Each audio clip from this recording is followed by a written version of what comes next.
Recent সময়ে যদি আপনারা কেউ ফোন কিনতে চান, কোন ব্র্যান্ডের ফোন কিনবেন, তো এ নিয়ে যদি আপনারা চিন্তা ভাবনা থাকে কিছু, সেক্ষেত্রে আমি আপনাদেরকে সাজেস্ট করব যে আপনারা বর্তমান রিসেন্ট সময়ে ফোন কেনেন, সেক্ষেত্রে আপনারা ওনারের ফোনগুলো দেখতে পারেন। কারণ ওনারের ফোনে কিন্তু এখন হিউজ পরিমাণ ব্যাটারি দিচ্ছে, যেমন 10,000 এমএএইচ, আর তার উপরেও আসতেছে 8,000, 8,500, এরকম হিউজ ব্যাটারি দিচ্ছে। তো এটা দিয়ে আপনি আসলে অনায়াসে 2 দিন 3 দিন, যারা লাইট ইউজার বা হেভি ইউজার হলেও মোটামুটি 1 দিন 1.5 দিন আপনি পার করতে পারবেন।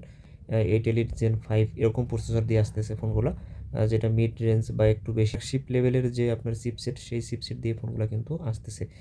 50,000 টাকার ভিতরে আপনি যদি ফোন কেনেন, তাহলে আছে ওনার উইন আছে, এটা 70-এর কাছাকাছি আছে। তো এখানে আপনি 10,000 এমএএইচের ব্যাটারি পেয়ে যাবেন। তারপর আছে ওনার উইন আরটি আছে, ওনার পাওয়ার 2 আসছে রিসেন্টলি 50,000 টাকার, এখানে 10,000 80 এমএএইচের ব্যাটারি আছে। মানে ল্যাপটপ ইউজ করলেও কিন্তু আপনি দীর্ঘদিন এটা ইউজ করতে পারবেন। হ্যাঁ, তো এটার লংজিভিটি কিন্তু ভালো পাবেন, এবং ব্যাটারিটা আপনার পাওয়ার ব্যাংকের মতো 10,000 এমএএইচের ব্যাটারি, এটা দিয়ে কিন্তু অন্য ফোনে আপনি চার্জ করতে পারবেন।